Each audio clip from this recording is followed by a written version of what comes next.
அன்பான சின்ன பிள்ளைகளா, அழகான குட்டி பிள்ளைகளா, ஆர்வமா நீங்க டிவி பார்த்துக்கிட்டு இருந்தாலும், தேவையில்லாத விஷயங்களை பேசிக்கிட்டு இருந்தாலும், அதையெல்லாம் தூக்கி போட்டு சட்டுன்னு ஓடி வாங்க, சந்தோஷம் தேடி வாங்க.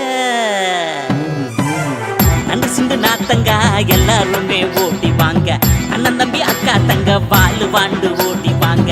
நண்டு சிண்டு நாத்தங்க எல்லாருமே ஓடி வாங்க, அண்ணன் தம்பி அக்கா தங்க வாழு வாண்டு ஓடி வாங்க. நான் சொல்ல போற கதை கேட்க ஓடி வாங்க,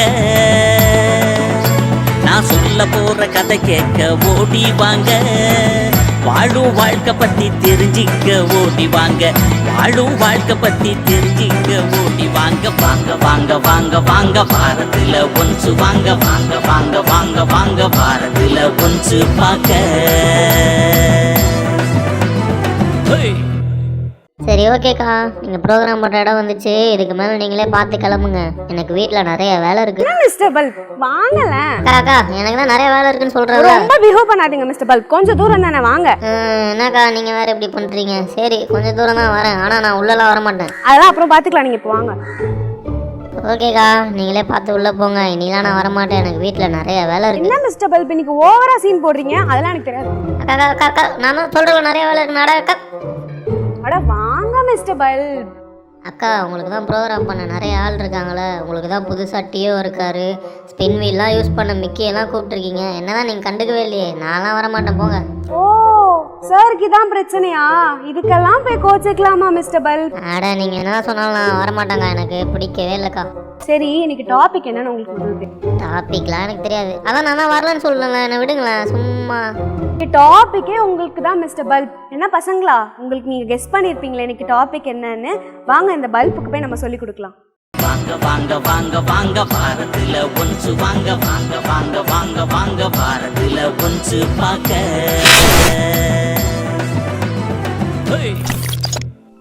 ஹலோ ஃப்ரெண்ட்ஸ், எல்லாரும் எப்படி இருக்கீங்க? உங்களை எல்லாரையும் பார்த்ததுல எனக்கு ரொம்ப சந்தோஷம். வாரம் என் கூட வர வேண்டிய டியோ இன்னைக்கு வரல. ஏன்னு பார்க்குறீங்களா? இந்த வாரம் நான் அவனுக்கு லீவு கொடுத்துருக்கேன். சரி, அதெல்லாம் இருக்கட்டும். நம்ம 2 வாரமாக ஒரு பர்டிகுலரான டாப்பிக்கில் நம்ம சில விஷயங்களை கற்றுக்கிட்டு வரோம் இல்லையா? இதெல்லாம் ஏன் கற்றுக்குறோம்? அது ஒன்றும் இல்லை ஃப்ரெண்ட்ஸ். எதுக்காக கற்றுக்குறோம் தெரியுமா? ஏசப்பா நம்ம முன்ன சொன்ன மாதிரி பரிசுத்தம்னு ஒரு டாபிக் பார்த்தோம் இல்லையா? அதே மாதிரி போன வாரம் டைம்லி வேர்ட்ஸ் பார்த்தோம். ஸோ இந்த மாதிரி காரியங்களில் ஒரு பெஸ்ட் எக்ஸாம்பிளாக அவர் நமக்கு இருந்தார். அதை நமக்கு கற்றுக் கொடுக்குறாரு. எதுக்காக? நம்ம லைஃப்பில் அதை ப்ராக்டிஸ் பண்ணணும்ன்ட்டு. ஸோ அதுக்கு போல் இந்த வாரமும் ஒரு டாப்பிக்கோட தான் நம்ம வந்திருக்கோம். நீங்கள் ஆல்ரெடி பார்த்துருப்பீங்க என்ன டாபிக்னு. எனக்கு தெரிஞ்சு நீங்கள் எல்லாரும் கெஸ் பண்ணியிருப்பீங்கன்னு நினைக்கிறேன். வெரி குட், எல்லாரும் கிளவராக இருக்கீங்க. அந்த டாபிக் நேம் ஒன்றும் இல்லை, ஃபர்கிவ்னஸ், அதாவது மன்னித்தல். பார்க்க வேர்டு ரொம்ப சின்னதாக இருக்குல்ல, ஆனால் இந்த வேர்டை செய்கிறதுக்கு எவ்வளோ பெரிய கஷ்டமான வேலை தெரியுமா? ஏன் அப்படி சொல்கிறேன்னு பார்க்குறீங்களா? பாருங்க, சின்ன பிள்ளையிலேருந்து பெரியவங்க வரைக்கும் யாருக்கிட்ட கேட்டாலும் அவங்க சொல்கிற ஒரே விஷயம் என்ன தெரியுமா? அவங்க நான் நினச்ச மாதிரி நடந்துக்கல, எனக்கு துரோகம் பண்ணிட்டாங்க, என்னை ஏமாற்றிட்டாங்க, இப்படிலாம் சொல்லும் பொழுது அவங்கள எப்படி மன்னிக்கிறதுனே தெரியல, எனக்கு ரொம்ப வருத்தமாக இருக்குது, அப்படிலாம் சொல்லுவாங்க. நீங்கள் கூட கேள்விப்பட்டிருப்பீங்கல்ல? ஸோ மன்னிக்கிறோன்னு வார்த்தையில் சொல்கிறது இல்லை ஃப்ரெண்ட்ஸ். மன்னிக்கிறது மட்டும் இல்லை, அதை நம்ம மறக்கவும் செய்யணும். அதுதான் இந்த வாரம் நம்ம டாபிக். ஸோ எத்தனை பேர் நமக்கு நம்மளோட ஃப்ரெண்ட்ஸாக இருக்கட்டும், நம்மளோட ஃபேமிலிஸாக இருக்கட்டும், நமக்கு ஏதாவது பிடிக்காத காரியம் செஞ்சுட்டாங்கன்னா அவங்கள மன்னிச்சிருக்கோம். மன்னிச்சது மட்டும் இல்லாமல் மறந்துருக்கோம். யோசிச்சு பாருங்களேன், நம்ம நிறைய பேர் அதை பண்ணுறது இல்லைல்ல. ஏன், நான் கூட ஃப்ரெண்ட்ஸ் நிறைய பேரை மன்னிச்சிட்டேன்னு சொல்லியிருக்கேனே தவிர நிறைய விஷயங்களை மறந்ததே கிடையாது. அது எப்படி மறக்கலாம் தெரியுமா? ஒரு சின்ன எக்ஸாம்பிள் சொல்லவா? எப்பயாச்சும் உங்களுக்கு யார் மேலேயாவது கோவம் வந்துச்சுன்னு வச்சுக்கோங்க, அவங்க செஞ்ச தப்பு உங்களுக்கு ஞாபகம் வந்துச்சுன்னு வச்சுக்கோங்க, நீங்கள் என்ன பண்ணணும்னா அப்போ அந்த நேரத்தில் ஏசப்பாட்ட கேட்கணும். ஏசப்பாட்ட என்ன தெரியுமா கேட்கணும்? ஏசப்பா, நீங்கள் என்னை மன்னிச்சது போல நானும் அவங்கள மன்னிச்சு ஏற்றுக்கொள்ள எனக்கு உதவி செய்யுங்க. ஏசப்பா, நீங்கள் பண்ண பாவத்தையோ நான் பண்ண பாவத்தையோ நம்ம எல்லாரும் பண்ண தவறுகளையும் மன்னிச்சது மட்டும் இல்லை, அதை மறந்தும் இருக்காரா? பைபிளில் அப்படிதான் வசனம் சொல்லுது. அந்த வசனத்தை தான் நம்ம இப்போ கற்றுக்க போகிறோம். சரி, எப்பவுமே நம்ம வசனம் நார்மலாக தானே கற்றுப்போம். இந்த வாரம் ஒரு சூப்பர் கேமோட இந்த வசனத்தை நம்ம பார்க்க போகிறோம். என்ன குட்டீஸ், எல்லாரும் கேம் விளையாட ரெடியாக இருக்கீங்களா? ஸோ இந்த கேம் எண்டில் நம்ம இன்ட்ரெஸ்டிங்கான ஒரு விஷயத்தை கற்றுக்க போகிறோம். இப்போ ஸ்க்ரீனில் தெரியல பிக்சரில் 5 டைமண்ட்ஸ் மறைஞ்சிருக்கு. அது என்னோட சேர்ந்து நீங்கள் எல்லாரும் கண்டுபிடிக்க ரெடியாக இருக்கீங்களா? சரி, எல்லாரும் சொல்லுங்கள், ஃபர்ஸ்ட் டைமண்ட் எங்கே இருக்குது? வெரி குட், அது அங்கே தான் இருக்குது. கண்டுபிடிச்சிட்டிங்களே. ஓகே, இப்போது நம்ம செகண்ட் டைமண்டை கண்டுபிடிக்க போகிறோம். ஸ்க்ரீனில் அது எங்கே இருக்குது பாருங்கள். அது எங்கே இருக்குது? சூப்பர், அது அங்கே தான் இருக்குது. கண்டுபிடிச்சிட்டிங்களே. இன்னும் நம்மகிட்ட 3 டைமண்ட் தான் வெளியே இருக்குது ஃப்ரெண்ட்ஸ். நீங்கள் அந்த 3 டைமண்டை கண்டுபிடிச்சிட்டிங்கன்னா நம்ம இந்த கேமை வின் பண்ணிடலாம். தேர்ட் டைமண்ட் எங்கே இருக்குது பாருங்கள். எங்கே இருக்குது? அது அந்த கல்கிட்ட இருக்கா? வெரி குட், அதையும் கண்டுபிடிச்சிட்டிங்களே. இப்போது ஃபோர்த் டைமண்ட் நம்ம எங்கே இருக்குன்னு பார்க்கலாமா? எனக்கு அது தெரியுது. உங்களுக்கு எங்கே இருக்குன்னு தெரியுதா? எங்கே இருக்கு? அந்த மரத்துக்கு பின்னாடி இருக்கா? உங்களுக்கு தெரியுதா பாருங்க. ஆமாம் ஃப்ரெண்ட்ஸ், அது அங்கே தான் இருக்கு. அதையும் கண்டுபிடிச்சிட்டிங்களே. லாஸ்ட்டாக ஒரு டைமண்ட் இருக்கு ஃப்ரெண்ட். அது எங்கே இருக்குன்னு பாருங்க பார்க்கலாம். எங்கே இருக்கு?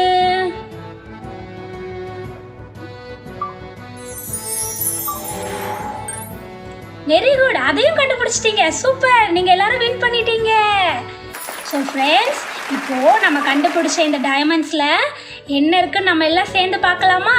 வாங்க ஃப்ரெண்ட்ஸ், என்னோட சேர்ந்து இந்த டைமண்ட்குள்ளே என்ன இருக்குன்னு பார்ப்போம்.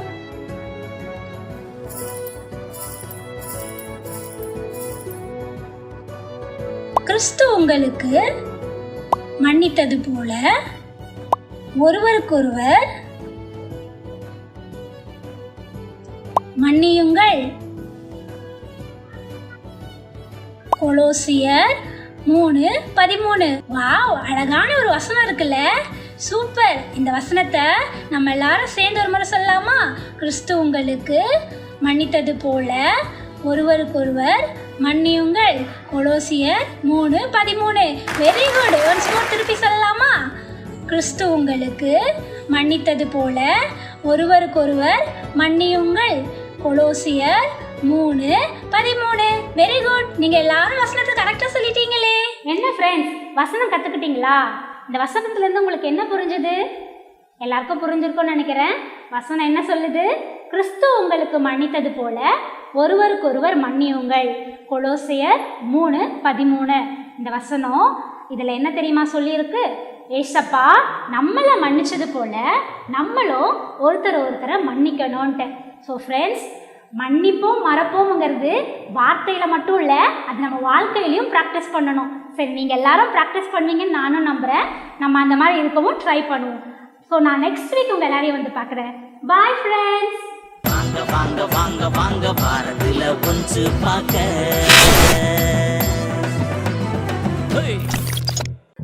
ஹலோ குட்டீஸ், இன்னைக்கு கூட நம்ம கிளாடிஸ்ன்ற ஒரு அக்காவை பற்றி தான் நம்ம பார்க்க போகிறோம். இவங்க எங்கே பிறந்தாங்கன்னா ஆஸ்திரேலியா நாட்டில் இருக்கிற ஒரு பண்ணை வீட்டில் தான் இந்த அக்கா என்ன பண்ணாங்க, பிறந்தாங்க. இவங்களுக்கு இவங்க அம்மா அப்பா இருக்காங்கல்ல, அவங்க இந்த கிளாடிஸ் அக்காவுக்கு ஆண்டவரை பற்றி இவங்க என்ன பண்ணாங்க, சொல்லி கொடுத்தாங்க. ஆண்டவருடைய அன்பை பற்றி சொல்லி கொடுத்தாங்க. ஆண்டவர் எப்படிப்பட்டவர்னு சொல்லி கொடுத்தாங்க. இதனால இந்த கிளாடிஸ் அக்காவுக்கு ஆண்டவரை ரொம்ப பிடிச்சிது, ரொம்ப நேசிச்சாங்க. அதிகமாக ஜெபம் பண்ணி பைபிள்லாம் வாசிச்சாங்க. அது மாத்திரம் இல்லை, நம்ம வாழ்க்கையில் பார்த்தீங்கன்னா மிஷனரி புக்குகளை அதிகமாக என்ன செஞ்சாங்க, அதை வாசிச்சுட்டு இருந்தாங்க. இப்போ 13 வயசாக இருக்கும் பொழுது இவங்களுக்கு ஒரு போதகர் மூலயமா இன்னும் கூட ஆண்டவருடைய அன்பை பற்றி அவங்க தெரிஞ்சுக்கிட்டாங்க. தெரிஞ்சு தன் முழு வாழ்க்கையை இயேசுவுக்காக என்ன பண்ணாங்க, அவங்க அர்ப்பணிச்சிருந்தாங்க. அதுக்கப்புறம் அவங்க நல்லா படித்தாங்க. அவங்க என்ன படிப்பு திறமா படித்தாங்க, அவங்க பேரு காலத்தை பற்றி அவங்க படிச்சுட்டு இருந்தாங்க. இப்படி இருக்கும்பொழுது அவங்களுக்கு என்ன எந்த இடத்துல வந்து வேலை செஞ்சாங்கன்னா, தொழுநோயாளி இருக்காங்கல்ல, அவங்க மத்தியில் போய் அவங்க என்ன பண்ணாங்க, பணியாற்றினாங்க. அவங்களுக்கு எப்படி இருக்கும், தொழுநோயாளிகளுக்குலாம் எல்லாம் பொண்ணு இருக்கும். ஆனாலும் இவங்க அவங்கள நேசிச்சு அவங்க என்ன பண்ணாங்க, ரொம்ப அன்பா அந்த பணியை அவங்க செஞ்சுட்டு வந்தாங்க. இதுக்கப்புறம் அவங்க கொஞ்சம் கொஞ்சமா ஆண்டவருக்காக நிறைய ஊழியங்களை செஞ்சாங்க. சிங்கப்பூர் போனாங்க, மலேசியாவுக்கு போனாங்க. இப்படிப்பட்ட நாடுகளுக்கெல்லாம் போய் ஆண்டவரை பற்றி மற்றவங்களுக்கு என்ன பண்ணாங்க, சொல்லிட்டு வந்தாங்க. ஆனால் உங்களுக்கு ஒரு ஆசை இருந்துச்சு இந்த கிளாடிஸ் அக்காவுக்கு. என்ன ஆசை தெரியுமா? இந்தியாவிலையும் போய் நான் இந்த ஊழியத்தை செய்யணும் அப்படின்னு சொல்லி அவங்க ஆசைப்பட்டாங்க. அப்போ அவங்க பார்த்தீங்கன்னா இந்திய தேசத்துக்கு பீகார் மாநிலம் கேள்விப்பட்டிருக்கீங்கல்ல, அந்த மாநிலத்துக்கு வந்தாங்க. ஒரிசா, பீகார் இந்த இடத்துக்கெல்லாம் போய் என்ன பண்ணாங்க, தேவனை பற்றி சொல்லி வந்தாங்க. இப்படி ஊழியம் செஞ்சுட்டே இருக்கும்போது அவங்களுக்கு நிறைய பிரச்சனைகள் வந்துச்சு. போயிட்டே இருக்கும்போது ஒரு நாள் அவங்க ஒரு ஜீப்பில் போயிட்டே இருந்தாங்க. அப்போ என்ன நடந்துச்சு தெரியுமா? அவங்க கூட 4 பெண்கள் இருந்தாங்க. இவங்களோட சேர்த்து 4 பெண்கள் இருந்தாங்க. அவங்க போற வழியில அந்த ஜீப் நின்றுடுச்சு. அப்ப அவங்களுக்கு எப்படி இருக்கும்? பயமா இருக்கும்ல, லேடிஸா இருக்காங்கல்ல. ஆனாலும் அவங்க தைரியமா அந்த இடத்த கடக்க ஆண்டவர் அவங்களுக்கு உதவி செஞ்சாங்க. நிறைய நாட்கள் ஊழியத்துல உணவு இல்லாம அவங்க கஷ்டப்பட்டாங்க. ஆனாலும் தேவன் அவங்களை என்ன பண்ணாரு, ஒவ்வொரு நாள் தேவைகளையும் சந்திச்சு அவங்களை ஆசீர்வதிச்சு நடத்திட்டு வந்தாரு. அவங்க ரொம்ப மற்ற ஜனங்களுக்கு ஆண்டவரை பத்தி சொல்லிட்டு வந்தாங்க. நிறைய பேரு அவங்களுடைய காரியத்துல இருந்து என்ன பண்றாங்க, பாவத்துல இருந்து மனம் திரும்புறாங்க. இயேசுவை அவங்க ஏற்றுக்கொண்டாங்க. பாருங்க, இந்த கிளாடிஸ் அக்கா செஞ்ச எல்லா ஊழியத்தையும் ஆண்டவர் ஆசீர்வதிச்சாரு. கொஞ்ச நாள் இவங்க இப்படியே ஊழியம் செஞ்சுட்டு இருக்கும் போது இந்த கிளாடிஸ் அக்காவுக்கு கிராண்ட்ஸ்டீன் என்ற ஒருத்தரை என்ன பண்ணாங்க, அவங்க மனம் முடிச்சாங்க, திருமணம் முடிச்சாங்க. ஆஸ்திரேலியாவை தான் எளிமையான முறையில இவங்களுக்கு என்ன நடந்துச்சு, திருமணம் நடந்துச்சு. ஆனாலும் அவங்க கணவரோட எங்க தெரியுமா வந்தாங்க, இந்திய தேசத்துக்கு தான் வந்தாங்க. ஏன் தெரியுமா? அவங்க இந்தியாவை ரொம்ப நேசிச்சாங்க. இந்த எல்லா ஜனங்களுக்கும், இந்த பழங்குடி ஜனங்களுக்குலாம் ஆண்டவரை பத்தி சொல்லணும்னு ஆசைப்பட்டு வந்து நிறைய உதவிகளை, மருத்துவங்களை அவங்க என்ன பண்றாங்க, இந்திய தேசத்துல தன்னுடைய கணவரோட சேர்ந்து என்ன பண்றாங்க, ஊழியம் செஞ்சுட்டு இருந்தாங்க. இப்படி இருக்கும்போது அவங்க நல்ல காரியங்களை செஞ்சதை பார்த்த ஒரு சிலருக்கு அவங்களை என்ன பண்ணல, பிடிக்கல. இவங்களை எப்படியாச்சும் நம்ம என்ன பண்ணணும், அழிச்சிடணும்னு ஒரு திட்டம் போட்டாங்க. அந்த நாளுக்காக அவங்க காத்துக்கிட்டே இருக்கும் பொழுது இவங்களுக்கு இந்த கிளாடிஸ் அக்காவுக்கும் கிரகஸ்டீன் அண்ணாக்கும் 3 பிள்ளைங்க பிறந்தாங்க. 2 ஆண் பிள்ளைங்க, ஒரு பெண் பிள்ளை பிறந்துச்சு. ஒரு நாள் இவங்க அவங்க அப்பா கூட அந்த 2 ஆண் பிள்ளைகளும் அவங்க அப்பாவும் அந்த கிரகஸ்டீனும் ஜீப்பில் போயிட்டே இருக்கும் போது என்ன நடந்துச்சு தெரியுமா? அவங்க போயிட்டே இருக்கும் போது இவங்களை பிடிக்காதவங்க இருக்காங்கல்ல, அவங்க வந்து அந்த ஜீப்போடையே அந்த 3 பேரையும் என்ன பண்றாங்க, உயிரோட வச்சு எரிச்சிட்டாங்க.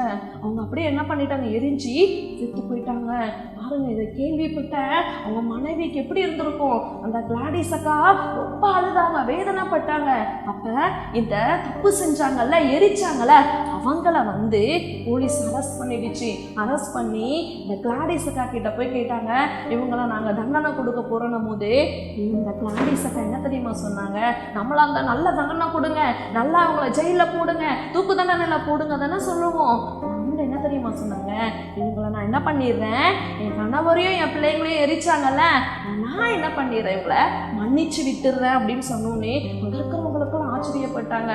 இவங்க அந்த மன்னிக்கப்பட்டாங்கல்ல, அந்த தப்பு செஞ்சவங்க, அவங்களுக்கு ரொம்ப ஆச்சரியமாயிடுச்சு. என்னடா, இவங்க குடும்பத்தையே நான் எரிச்சிட்டேன், இவங்க பிள்ளையையும் கணவரை எரிச்சிட்டேன், ஆனால் இவங்க என்னை மன்னிச்சிட்டாங்களே சொல்லி அவங்க கூட ஜெயிலில் ஆண்டவரை என்ன பண்ணாங்க, நேசிக்க ஆரம்பிச்சிட்டாங்க. அதுக்கப்புறம் இந்த கிளாடிஸ் அக்காவுக்கு அப்துல் கலாம் ஐயா இருக்காங்கல்ல, அவங்க கையால் இவங்க இவ்வளோ பெரிய காரியத்தை செஞ்சதுனால அந்த அப்துல் கலாம் ஐயாவோட கையிலிருந்து இவங்களுக்கு ஒரு விருது கிடைக்குது. பார்த்தீங்களா, அவங்களுக்குள்ள இருந்த அந்த மன்னிக்கிற தன்மை எவ்வளோ பெருசாக இருந்துச்சு. நம்ம கூட எவ்வளோ தவறுகளை செஞ்சுருக்கோம். ஆண்டவராகிய இயேசு கூட நம்ம பாவங்களை சிலுவையில் என்ன பண்ணாரு, மறிச்சு உயிரோடு கூட எழுந்து இன்னும் உயிரோடு கூட இருக்காரு. நீங்கள் கூட இன்னைக்கு மற்றவங்க செய்கிற தவறுகளை நீங்கள் மன்னிக்கும் பொழுது பரலோகத்தில் ஆண்டவர் உங்களுக்காக ஒரு கிஃப்ட் வச்சிருக்காரு. அதை நீங்களும் பெற்றுக்கொள்ளணும்ல. அதனால எல்லாரையும் நீங்கள் என்ன பண்ணணும், மன்னிக்கணும். ஏன்னா வேதமும் அதை தான் சொல்லுது. மன்னிப்பீங்களா நீங்களும்? Very good. இந்த நாளில் கேட்ட இந்த சம்பவத்தின்படி மன்னிக்கணும். ஓகேவா? பாய் குட்டீஸ். ஹலோ ஃப்ரெண்ட்ஸ், இன்னைக்கும் நம்ம ஃபர்கிவ்னஸ்ன்ற டாபிக்ல வசனம் கத்துக்கிட்டோம், ஒரு கதை கேட்டோம். இப்பவும் மன்னிப்பை பத்தி ஒரு பாட்டு கத்துக்கலாமா?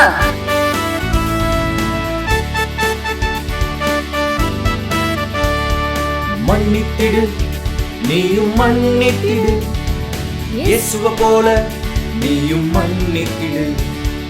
மன்னித்திடு, நீயும் மன்னித்திடு, இயேசுவை போல நீயும் மன்னித்திடு.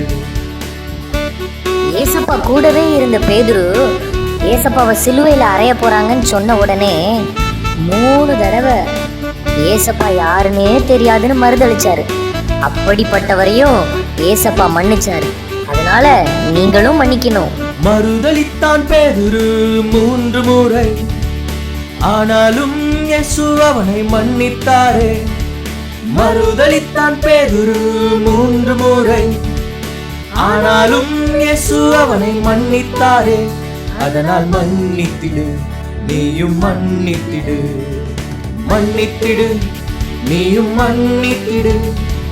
இயேசுவை போல நீயும் மன்னித்திடு. மன்னித்திடு, நீயும் மன்னித்திடு. இயேசுவை போல நீயும் மன்னித்திடு. பைபிள்ல ஏசப்பா சொல்லியிருக்காங்க, நம்ம 1 தடவை 2 தடவை 3 தடவை இல்ல 70 தடவை மன்னிக்கணும் அப்படின்னு சொல்லியிருக்காங்க. நீங்களும் நானும் மன்னிக்க ட்ரை பண்ணலாமா? 70 முறை நீ மன்னிப்பாயே. இதுதான் இயேசு சொன்ன வார்த்தை தானே. 70 முறை நீ மன்னிப்பாயே. இதுதான் இயேசு சொன்ன வார்த்தை தானே. அதனால் மன்னித்திடு, நீயும் மன்னித்திடு. மன்னித்திடு, நீயும் மன்னித்திடு. இயேசுவை போல நீயும் மன்னித்திடு. மன்னித்திடு, நீயும் மன்னித்திடு. இயேசுவை போல நீயும் மன்னித்திடு. என்ன ஃப்ரெண்ட்ஸ், பாட்டு சூப்பரா இருந்ததா? நம்ம எல்லாரும் சேர்ந்து இன்னொரு வாட்டி கை தட்டி பாடலாமா?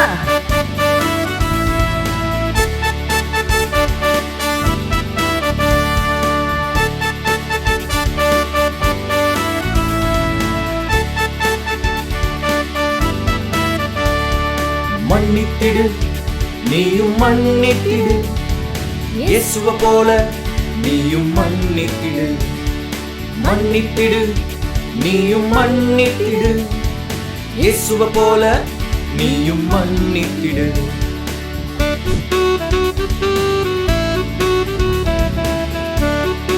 கம் ஆன் ஃப்ரெண்ட்ஸ், எல்லாரும் கை தட்டி பாடலாம்.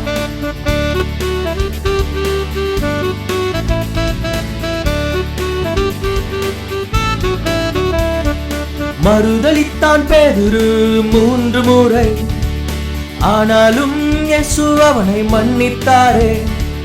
மறுதலித்தான் பேதுரு 3 முறை, ஆனாலும் இயேசு அவனை மன்னித்தாரே. அதனால் மன்னித்திடு, நீயும் மன்னித்திடு. மன்னித்திடு, நீயும் மன்னித்திடு.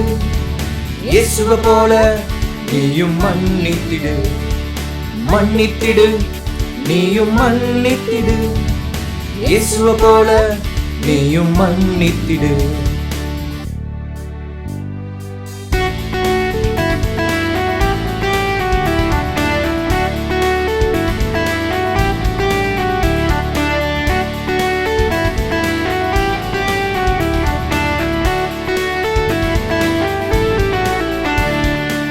ஏழு 70 முறை நீ மன்னிப்பாயே. இதுதான் இயேசு சொன்ன வார்த்தை தானே. 70 முறை நீ மன்னிப்பாயே. இதுதான் இயேசு சொன்ன வார்த்தை தானே. அதனால் மன்னித்திடு, நீயும் மன்னித்திடு. மன்னித்திடு, நீயும் மன்னித்திடு. இயேசுவை போல நீயும் மன்னித்திடு. மன்னித்திடு, நீயும் மன்னித்திடு. இயேசுவை போல நீயும் மன்னித்திடு.